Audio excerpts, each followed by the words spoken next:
tous et merci d'être présents aujourd'hui. Je suis Leïla Bouend, responsable marketing accompagnée de Simon Gallard, cofondateur de Trade Union. Bonjour Simon. Bonjour Leïla. Et de Mathilde Bureau, marketing manager, qui, elle, est dans le chat. Alors nous, chez Trade Union, nous accompagnons les freelances de l'IT dans la recherche de leur mission et nous avons lancé un format assez court de 15 minutes pour aborder différents thèmes du freelancing avant vos pauses déj, mais avant certaines de vos pauses déj. Donc aujourd'hui, on va parler du CV. Comme je vous le disais, nous avons pu accompagner plusieurs freelances dans leur recherche de mission, mais aussi en entretien. Et pour décrocher des missions, il faut d'abord décrocher des entretiens. Votre principale vitrine va rester le CV. Donc nous avons récapitulé les attentes de nos clients.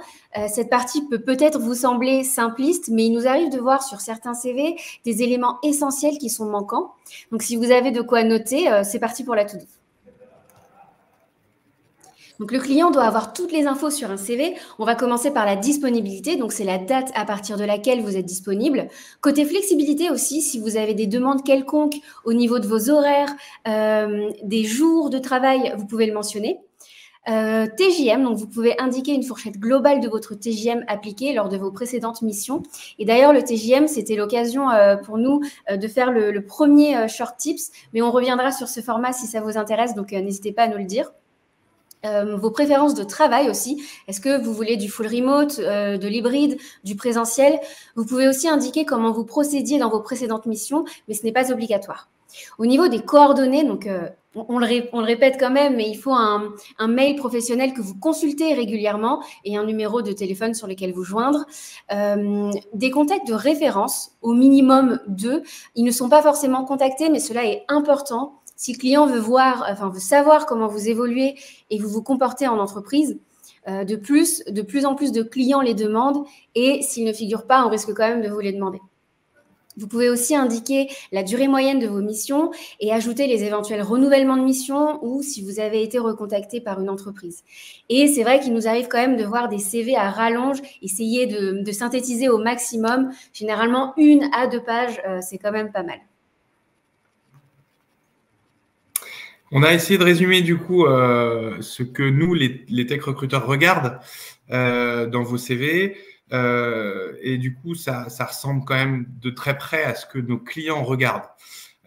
Donc, on a mis en premier, et ça peut paraître assez étonnant, ce sont les expériences, puisque en tant que freelance, le recrutement d'un freelance, c'est pas tout à fait le même que le recrutement de quelqu'un en CDI.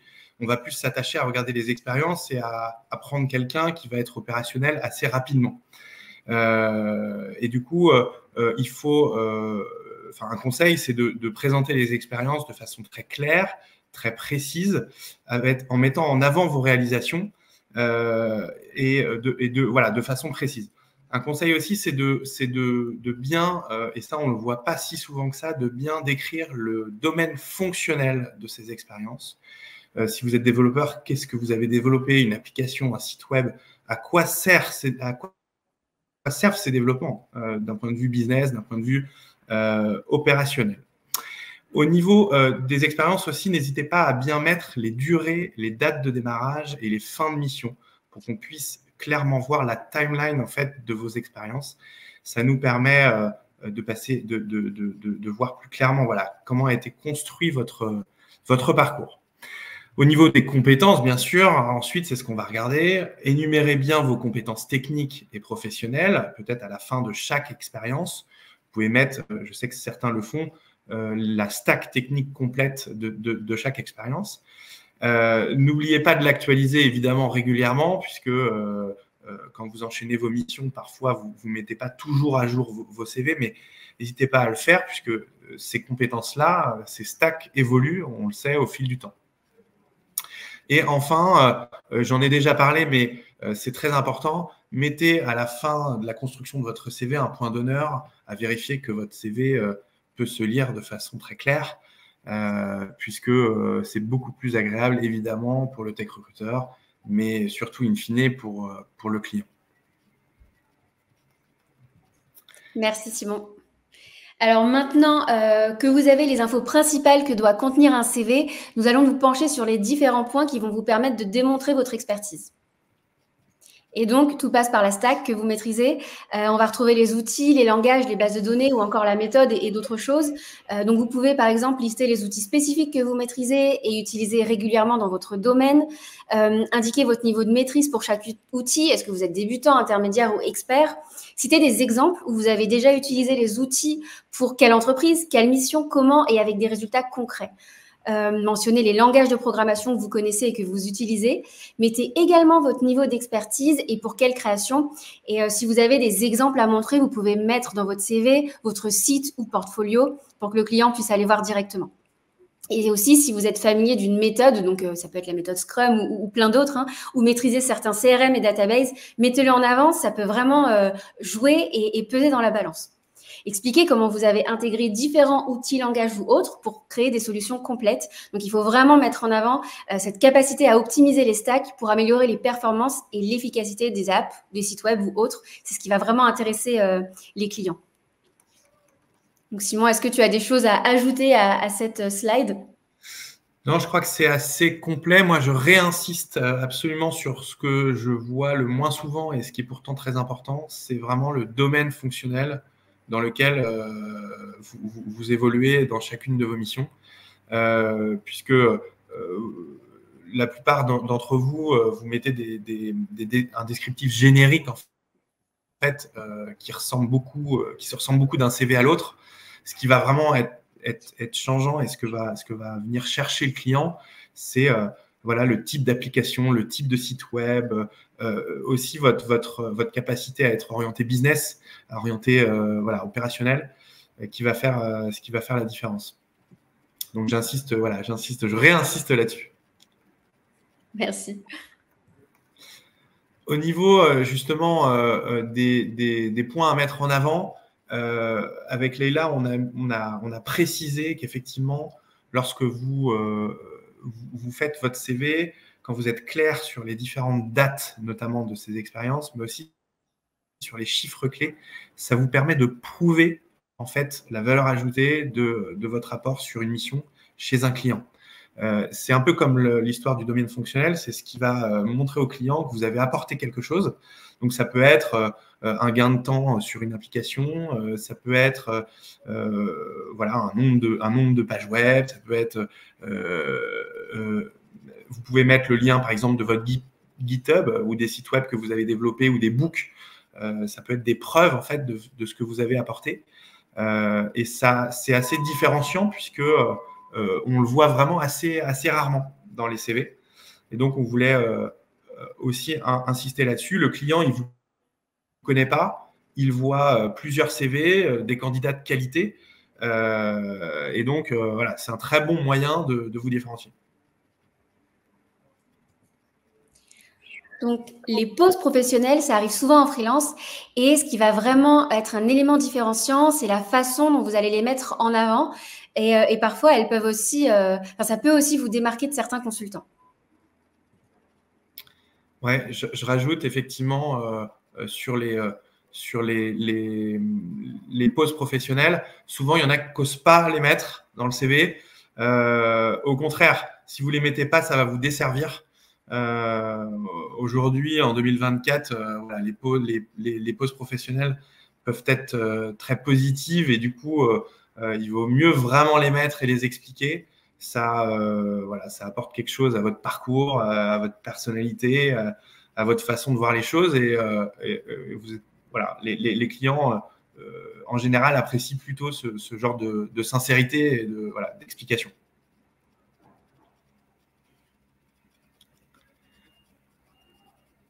Alors, j'en suis très bien. Si vous avez fait, alors là, je parlais plutôt d'une vraie pause professionnelle, mais si vous avez fait un projet professionnel, c'est la même chose. N'hésitez pas à vraiment l'insérer pour montrer que ce projet a permis de développer chez vous des compétences sur les hard skills comme sur les soft skills, donc des nouvelles stacks, de l'expertise particulière, des formations. N'hésitez pas à les pousser aussi. Et puis, si ça vous a apporté, voilà, pareil sur les soft skills, des nouvelles compétences, n'hésitez pas vraiment à le décrire.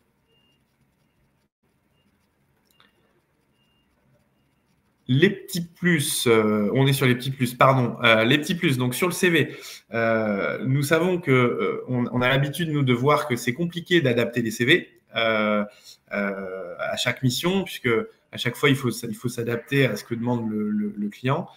C'est pour ça que nous, au niveau de l'équipe Trade Union, avec nos tech recruteurs, on est vraiment là pour vous accompagner là-dessus et vous conseiller.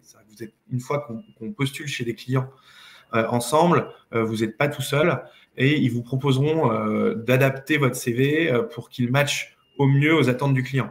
Donc, tout ce qu'on vient de dire, on vous proposera de toute façon de le mettre à jour pour qu'on puisse avoir les meilleures chances d'obtenir les entretiens.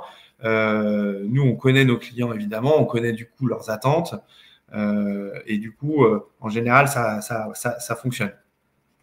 Autre tips aussi, on va dire good practice, c'est de faire un petit paragraphe au début de votre CV en 2-3 lignes, pas plus. Hein, on voit parfois des 10-15 lignes, voilà, c'est un peu trop, mais 2-3 lignes, ça peut permettre de montrer un peu ce qui vous anime, ce qui vous motive. Et c'est vrai qu'on le voit pas tant que ça. Donc, c'est un plus, c'est pas une obligation, mais voyez-le comme une mini intro de votre CV, quoi. Je termine par dire et faire une petite pub pour notre groupe Mission Freelance sur LinkedIn. Il s'appelle Groupe Mission Freelance by Trade Union. Vous pouvez vous y inscrire, demander à l'intégrer. C'est ici qu'on poste chaque semaine toutes nos opportunités clients. C'est ici que les membres qui sont déjà dans le groupe, je crois autour de 1200 aujourd'hui, postulent à chaque fois qu'une mission les intéresse. Quand vous taguez sur un besoin, on vous rappelle et on étudie votre candidature pour le besoin en question. Donc j'espère tous vous y retrouver après le live. Et on va essayer maintenant de répondre à toutes les questions qu'on a eues sur les commentaires. Super, merci beaucoup. Ce que je te propose, Simon, c'est de te les lire et après, on peut essayer d'y répondre. Ouais. Et si on n'a pas trop le temps, on viendra de toute façon vous répondre en one-to-one sur les commentaires directement. Donc, on avait une première question de Jean-Charles qui dit plutôt CV environ 2 pages ou dossier de compétences qui peut parfois atteindre une dizaine de pages selon le nombre d'expériences. Ouais, c'est une bonne question parce qu'en plus, la réponse dépend parfois des clients. Il y a des clients qui nous disent que c'est trop long et d'autres qu'ils aiment bien quand c'est décrit. Alors, 10 pages, ma réponse va être très claire. Moi, de mon point de vue, 10 pages, c'est trop. Donc, évitez le 10 pages. Mais après, quand vous êtes freelance, un CV sur 1 page ou 2, c'est peut-être pas assez. Parce qu'encore une fois, je redis, mais ce qui est vraiment très important pour les clients, pour le recrutement d'un freelance, attention, c'est pas la même chose pour le recrutement de quelqu'un en CDI, ça va vraiment être les expériences. On va plonger dans la lecture directement sur les expériences. Et donc, du coup, un CV complet de quelqu'un qui a une dizaine d'années d'expérience, on va dire que c'est entre 2 et 5 pages. Voilà. J'espère que ça répond à la question de Jean-Charles. Merci. Bon, là, je vois LinkedIn User. Je n'arrive pas à voir qui est derrière la question, mais on te pose la question si tu as en fait un exemple de domaine fonctionnel. Alors oui, j'ai peut-être pas été assez précis, pardon.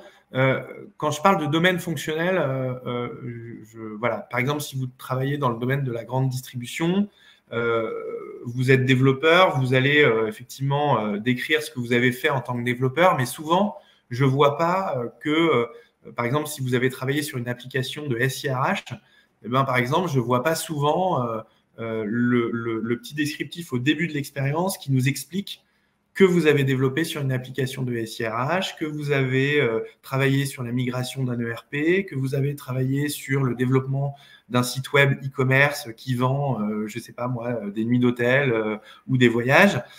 Souvent, c'est vraiment justement le contexte business qui va manquer un peu. Et en fait, il est très important parce que très souvent, nos clients, ils vont chercher des gens qui ont déjà eu de l'expérience dans leur domaine d'activité ou sur le type d'application sur lequel ils recherchent quelqu'un. Et donc, du coup, si vous avez travaillé sur une application de gestion des stocks, n'hésitez pas à le mettre. parce que sinon, votre expérience, votre descriptif d'expérience va être trop générique. Voilà. Et je te propose de prendre une dernière question qui serait axée soft skills. Comment est-ce qu'on peut mettre en avant les soft skills sur un CV? Et c'est une question de Florian. Alors, c'est une très bonne question, puisque tu poses la question, c'est pas facile. Voilà, il n'y a pas de réponse. Maintenant, la meilleure façon de voir que tu as développé des soft skills, c'est de voir l'évolution d'une expérience à l'autre. Sous-entendu, c'est peut-être la partie la plus difficile dans la rédaction de ton CV, mais c'est de montrer que d'une expérience à l'autre, tes tâches et l'expérience en elle-même que tu as eue d'un client à l'autre va évoluer. Voilà. Et puis, évidemment, n'hésite pas à le mettre, par exemple, dans ton petit paragraphe, tes soft skills principales, n'hésite pas à les mettre dans ton petit paragraphe d'introduction de ton CV, par exemple, en disant que tu es quelqu'un voilà, de curieux, de dynamique, je ne sais pas ce qui te caractérise, mais